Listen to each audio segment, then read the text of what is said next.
नमस्कार दोस्तों सोचिए जिस इंसान के साथ आप अपनी पूरी ज़िंदगी बिताने के सपने देख रहे हो, जिसके साथ शादी की तारीख तय हो चुकी हो, जिसके साथ आप डांस कर रहे हो, अपना बर्थडे सेलिब्रेट कर रहे हो, आप हंस रहे हो, तस्वीरें खिंचा रहे हो, सोशल मीडिया पर पोस्ट कर रहे हो, वही इंसान आपकी मौत की स्क्रिप्ट लिख रहा हो अपने दिमाग के अंदर। सोचिए तब क्या होगा। और सबसे हैरान करने वाली बात पता है क्या है? मौत के बाद वही शख्स सोशल मीडिया पर दुख जताए, अपने आंसू बहाए और लिखे, तुम मुझे छोड़कर क्यों चले गए। सो गाइस, ये कोई क्राइम थ्रिलर फिल्म की कहानी नहीं है। ये मामला है पुणे के युवा कारोबारी केतन अग्रवाल की मौत का, जिसे पहले एक हादसा माना गया और सबने इसको हादसा मान भी लिया, केवल होने वाली वाइफ के कहने पर। बस उसकी बात को सबने सच मान लिया। लेकिन पुलिस जांच ने ऐसी परतें खोली अपनी जांच के दौरान कि जिसके बाद, जिस सच को जानने के बाद पूरा देश सन्न रह गया। जी हाँ, सन्न। सो गाइस, कहा जा रहा है कि ये सिर्फ हत्या नहीं थी, ये भरोसे की एक निर्मम हत्या थी। और इस कहानी में दोस्तों प्यार है, धोखा है, साजिश है, सोशल मीडिया का एक बहुत बड़ा मखौटा है और ऐसे सवाल हैं जिनका जवाब शायद पूरा समाज आज खोज रहा है। तो चलिए जानते हैं कि आखिरकार ये घटना है क्या। सोशल मीडिया पर अगर आप केतन अग्रवाल और सिया गोयल की तस्वीरें देखें तो आपको लगेगा कि ये परफेक्ट कपल है, या ये किसी परफेक्ट कपल की कहानी है।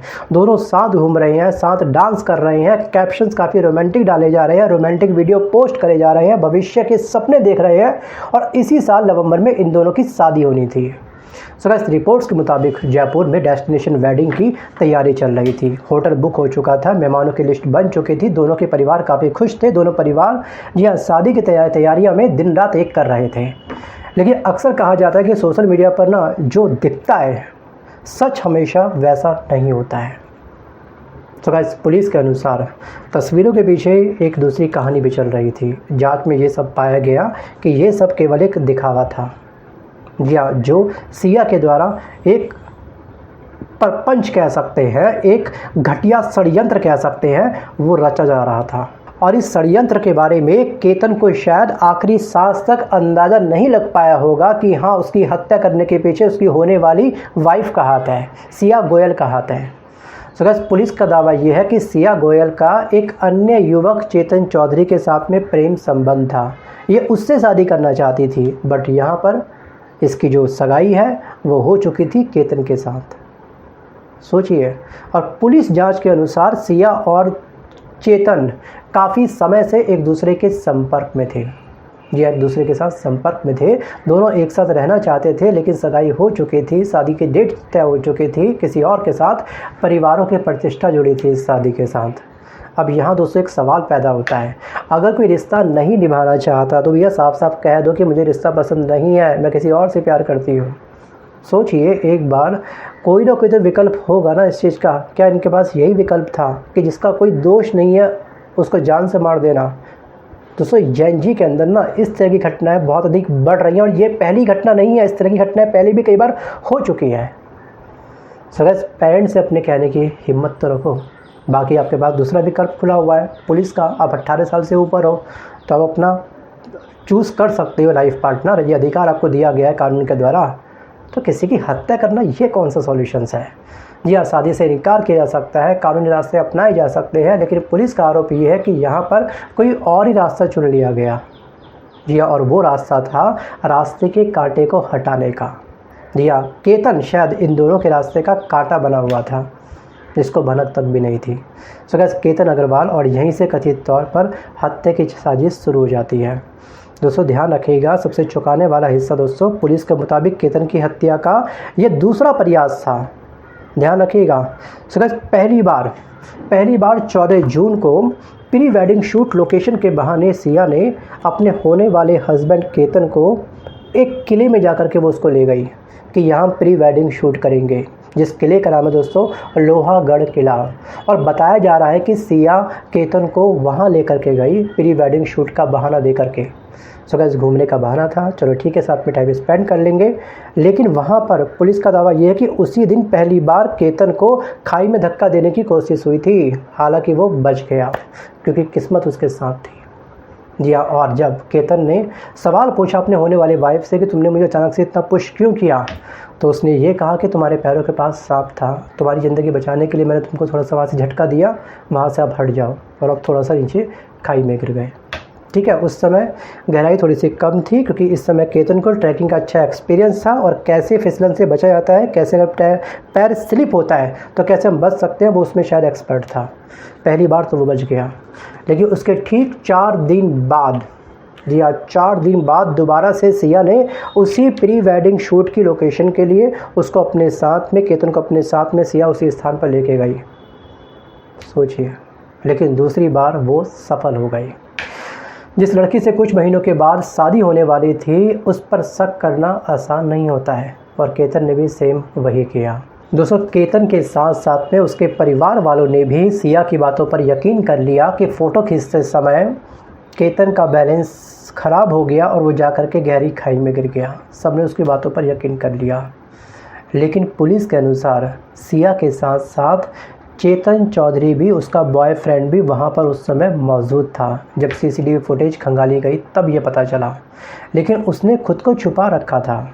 जी हाँ, पुलिस को सीसीटीवी फुटेज में साफ साफ दिख रहा था कि फुटेज में एक युवक दिखाई दे रहा है जिसने उस समय हुडी पहने हुए हैं, चेहरा उसका ढका हुआ है, दूरी बना करके इनके साथ साथ वो चल रहा है।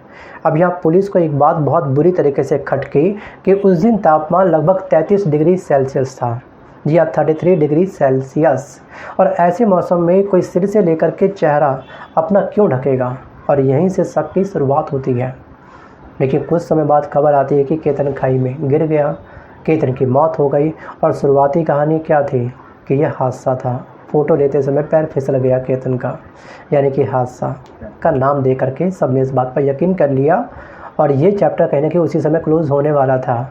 बट डाउट हुआ, कह सकते हैं कि केतन की बहन को। जब केतन की बहन सिया से मिलने पहुंची तो उससे बातचीत करी, तो सिया ने यही बोला कि फ़ोटो खींचते समय बैलेंस ख़राब हो गया था। बट जब बहन का डाउट ये हुआ कि वो तो ट्रैकिंग कर चुका है कई बार, ठीक है, उसको अच्छे से अंदाज़ा था इस चीज़ का कि कैसे बैलेंस अपना बैठाना चाहिए, तो उससे ऐसी गलती कैसे हो सकती है। बस उसके बाद जांच स्टार्ट हुई, वरना सब लोग सिया के कहने पर बस ठीक है नॉर्मली अपना अंतिम संस्कार करके उसकी बातों पर हर इंसान ने यकीन कर लिया था। ठीक है, सच की परत का जो पहला पन्ना खोला गया, पहली जो परत निकाली गई वो निकाली गई केतन की बहन के द्वारा, हम कह सकते हैं। यह एक बहन का शक जिसने केस पूरी तरीके से पलट दिया, और इस केस में अगर कोई सबसे अहम मोड़ है तो वो है दोस्तों पुलिस नहीं बल्कि केतन की बहन का डाउट। अंतिम संस्कार हो चुका था, परिवार शोक में था, सिया भी संवेदना व्यक्त करने पहुंची थी वहाँ पर, लेकिन बातचीत के दौरान कुछ बातें ऐसी हुई, कुछ जवाब उसको बहन को ऐसे मिले जिन्होंने केतन की बहन को बेचैन कर दिया। उन्होंने लगा कि कुछ तो पक्का छुपाया जा रहा है। उन्होंने पुलिस को अपनी जो डाउट था वो बताया कि मुझको डाउट है, इस लोकेशन के दोबारा से चेक करो ढंग से, और यहीं से शुरू हुई तकनीकी जांच। फ़ोन रिकॉर्ड खंगाले गए सिया के कि किस किस से बात चलती थी, लोकेशन डाटा निकाला गया, कॉल डिटेल्स निकाली गई। सोचिए 2000 कॉल हुई है, सिया के द्वारा अपने बॉयफ्रेंड से बात हुई है 2000 बार, डिजिटल फुटप्रिंट निकाले गए, और फिर एक एक करके सच्चाई सामने आना स्टार्ट हो गई। और दोस्तों सोचिए एक बार कि पुलिस जांच में ये सामने आया कि जनवरी से लेकर के जून के बीच में कथित तौर पर सिया और उसके बॉयफ्रेंड के बीच में 2000 से ज़्यादा कॉल्स हुई थी लास्ट 6 महीने में। ज़रा सोचिए 2000 कॉल, अगर हम एवरेज निकालते हैं तो पर डे की कम से कम 11 कॉल। सोचिए सिया अपने बॉयफ्रेंड के साथ कितना अधिक टच में थी। सोचिए उधर शादी की तैयारी चल रही है और इधर लगातार दोनों का संपर्क जारी था, और पुलिस को ये भी पता चला कि घटना वाले दिन चेतन ने अपना मोबाइल अलग जगह छोड़ दिया था, या फिर उसके पॉकेट से चुपचाप मोबाइल निकाल करके किसी और जगह इंटरनेट बंद करके फेंक दिया था, सो शायद लोकेशन छुपाने के लिए। अब दोस्तों ये एक्चुअली जांच का विषय है, लेकिन दोस्तों इन्हीं तथ्यों ने पुलिस का शक और भी अधिक मजबूत कर दिया, और आखिरकार दोनों को गिरफ्तार कर लिया गया है वर्तमान समय में, सिया को भी और सिया के बॉयफ्रेंड को भी।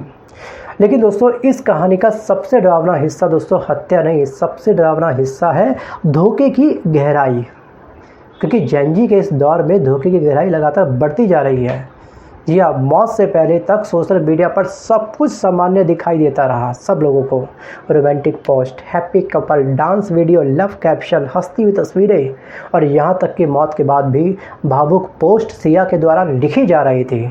लोगों ने सोचा कि एक मंगेतर अपने साथी को खोकर के काफ़ी दुखी है, भगवान उसको हिम्मत दे। लेकिन गिरफ्तारी के बाद उन्हीं पोस्ट को आज के लोग बिल्कुल अलग नज़र से देखने लगे। या परसेप्शंस और नज़रिया चंद सेकंडों में सोशल मीडिया के अंदर चेंज हो जाता है। और अब इस मामले में अंतिम फैसला, ध्यान रखिएगा, अब अदालत करेगी, क्योंकि दोनों को गिरफ्तार कर लिया गया है। पुलिस की जांच अभी भी जारी है, आरोप साबित होना भी बाकी है। लेकिन इस घटना ने एक सबसे बड़ा सवाल हम सबके लिए छोड़ दिया है। वो सवाल ये है कि अगर रिश्ता नहीं निभाना था, आपको रिश्ता नहीं पसंद है, आपका कहीं एक्स्ट्रा कुछ अफेयर चल रहा है एक्सटर्नल, तो आप सिंपल अपने पेरेंट्स से बात करो। क्या हत्या ही एकमात्र विकल्प बचता है क्या? नहीं ना, सगाई तोड़ी जा सकती थी, जो कार्ड प्रिंट हो चुके हैं उनको फाड़ करके फेंका जा सकता था, नुकसान कम होता, शादी से इनकार किया जा सकता था, तलाक लिया जा सकता था। कानूनी रास्ते आज भी मौजूद है।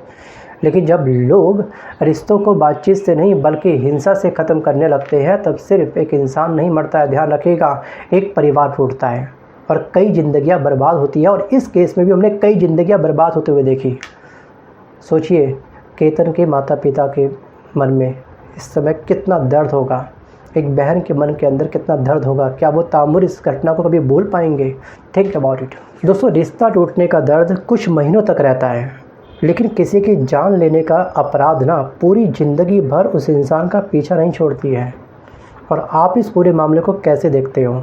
क्या आज सोशल मीडिया की दुनिया लोगों को रिश्तों की सच्चाई छिपाने का एक मुखौटा दे रही है? Think about it. कमेंट करके आप मुझे ज़रूर बताइएगा। और दोस्तों, इस मामले पर सिया और जो सिया का बॉयफ्रेंड था, जिस दोनों के द्वारा ये घटिया षड्यंत्र रचा गया, उन दोनों को आप क्या पनिश करते, उनको आप क्या देते सज़ा? वीडियो को पॉज करके अपनी राय आप मुझे कमेंट करके ज़रूर बताइएगा। सो गाइस, आज के इस वीडियो में बस कर इतना ही। मिलता हूँ जल्द नए वीडियो के साथ, तब तक के लिए धन्यवाद।